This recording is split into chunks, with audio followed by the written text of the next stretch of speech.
Let's welcome in our next guest. We have Madan Sabnavis, Chief Economist at Care Ratings, joining us from Mumbai. Madan, thanks so much for being with us on NDTV Profit. Here's wishing you a very happy new year.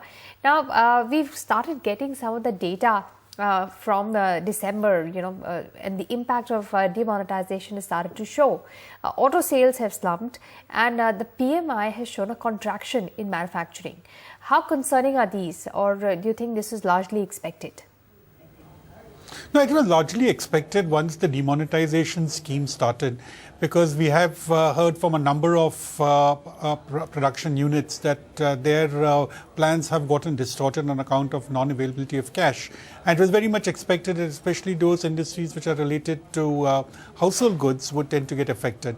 So I think that's what the PMI is actually revealing for the month of December. And the fact that we've gone below 50 is definitely a concern, because I think it's been a long time since we've gone below 50. So we're actually talking in terms of production levels probably being lower. Now already the IIP numbers up to September have not been really encouraging. We are still probably just about in a negative zone. And one was expecting that from October, November onwards, there would be a kind of a turnaround with a very good monsoon, which was to support this kind of growth. And I think that's not something which we're going to see. So overall, it definitely does look like that all industries which are related to the consumer goods are the ones which are going to get impacted more severely than probably your infrastructure industries, which is what even the core sector data really shows. What are you expecting then for the next few months? Because if you take a look at the core sector data, compared to last year, it's still an improvement, and some of the sectors still see a decent expansion. Say electricity. What's your expectation for industrial activity going ahead? Do you think a sharp revival is possible once demonetization is complete? No, actually, if you look at the core sector industries, I think it's slightly dicey when you're looking at the various components, because most of the industries which we're talking of, which constitute the core sector, do not really feature as far as households are concerned. So if you look at things like mining, electricity, they go on exogenously. If we're looking at the entire crude oil or natural gas and petroleum products, they really don't have much to do with demonetization. Now, the only sectors which I can see being affected by on account of demonetization would be cement and steel.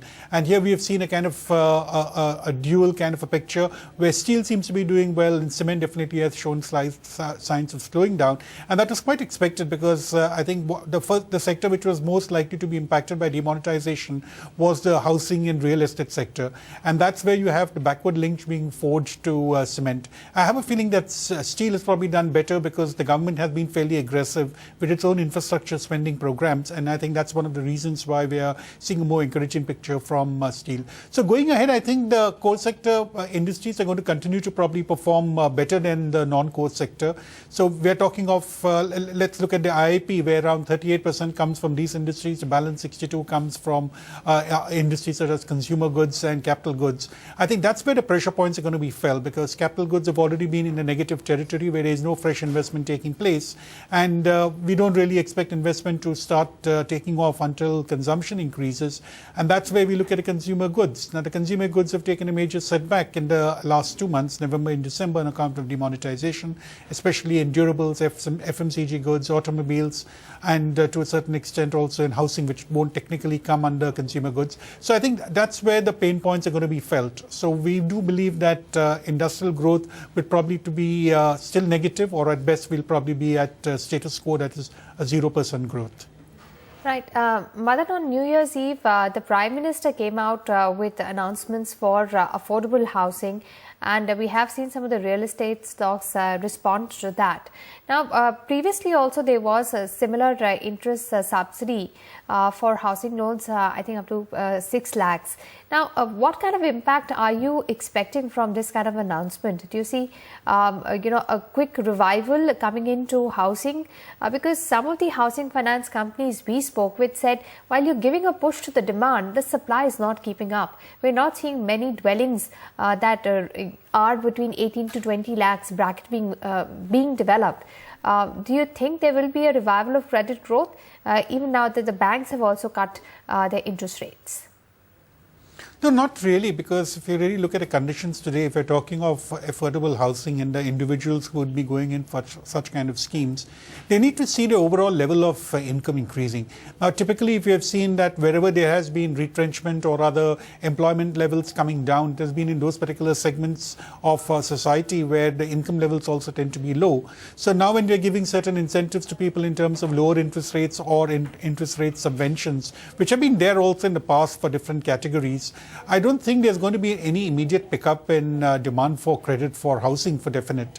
And that's one of the reasons why I feel while this is good for overall sentiment, but if we're talking of whether at all lending is going to pick up, not just for the housing segment, but even for general industry, where some of the banks have been fairly aggressive in lowering their MCLRs, I don't really think it's going to pick up, because I think the problem we have in India is essentially on the demand side. And until that is addressed, I don't think there's going to be much demand for investment.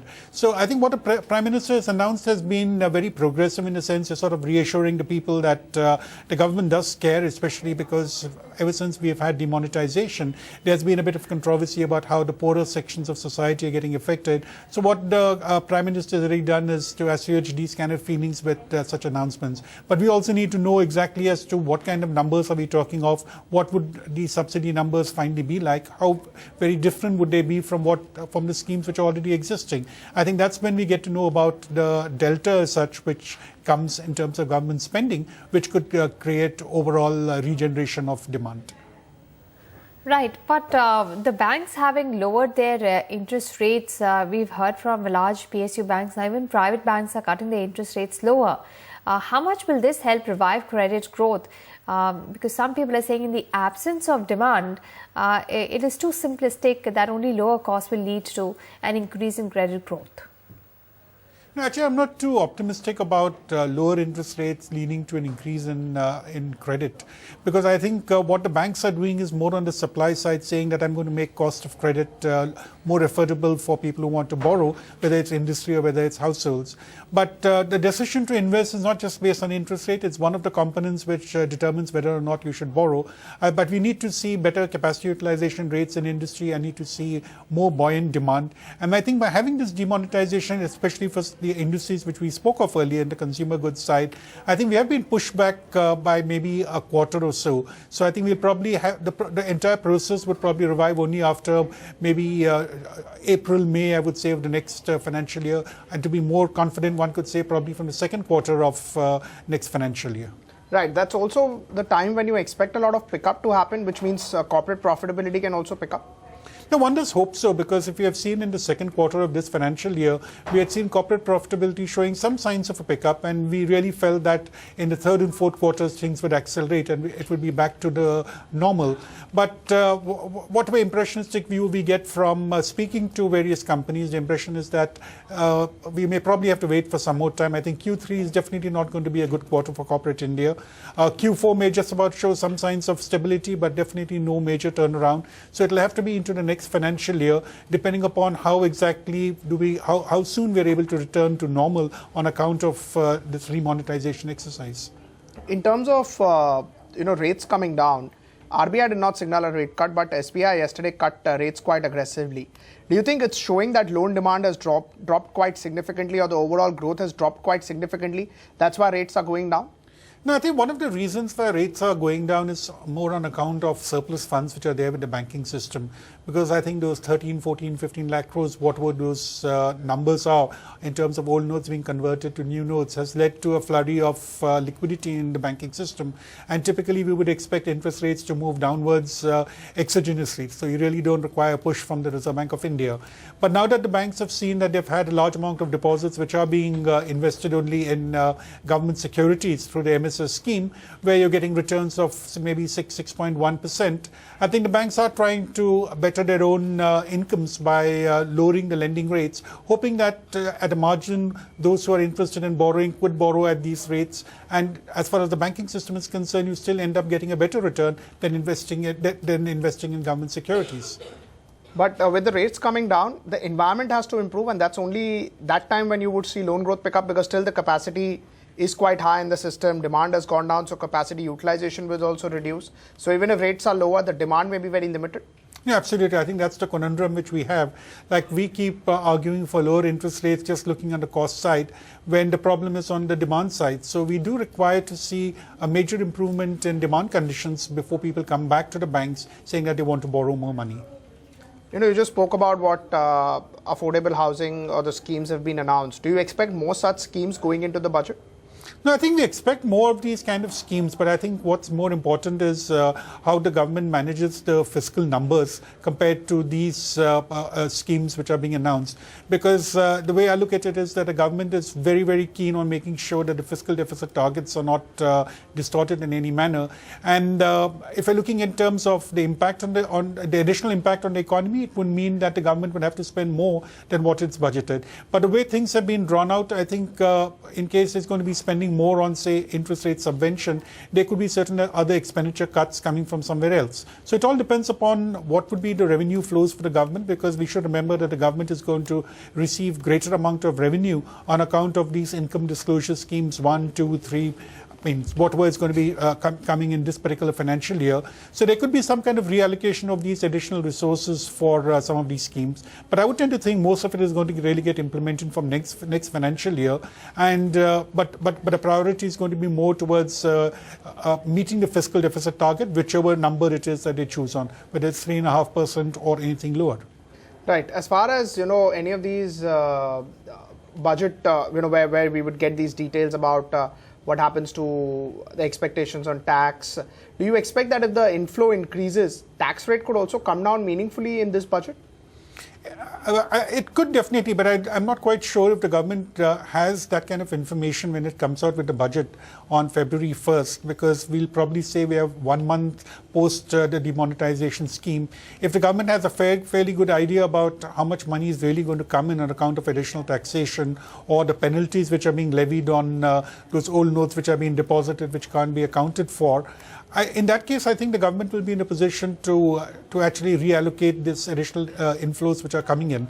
But in the absence of such kind of information, I think the government would probably take a stance of saying that we would be doing this in the next couple of years, and the actual measures of lower taxation could probably come in from the next financial year rather than for 17-18. But at least you expect the direction to be positive, so may not be cutting drastic corporate tax rate, but maybe 1% here and there, and then saying how the direction would go, similar for even personal income tax. That looks very likely, because I think in the course of the last 2 months, the finance minister has given such kind of indications that in case the overall reservoir of taxable income increases, the government would definitely be in a position to lower the tax rates, because that would be generating the same, if not more, amount of revenue. And in case the program does show that it has been very successful in converting the black money into white, either in terms of the one-time tax to be imposed, or in terms of the money the black money entering the system, becoming white and becoming taxable in future years, definitely there's a lot of scope for the government to lower the tax rates. And I think they'll probably do that over a period of time. As far as any of these tax rate lowering or any of the extra fiscal spending that is expected, rates have started to go down. Inflation would continue to remain on the higher side rather than very, very benign expectation? No, I have a feeling in India, if we have seen in the past, inflation has been driven more on the cost side. That's on the supply side. We are talking of whether we have a good monsoon or not. We haven't really seen too many signs of demand pull inflation, where extra spending is leading to higher demand, which is not met by supply, leading to higher inflation. So one would tend to think that inflation concerns would be more in terms of the agricultural side. And of course, today we have crude oil, which could be distorting the numbers entirely, because we've already seen international commodity prices moving upwards, both metals as well as crude oil. That could probably have some kind of an impact on inflation. But the general concern would be more in terms of how agricultural prices behave. So there, I think the picture is fairly positive as of now, because we start off with the assumption that the monsoon will be positive.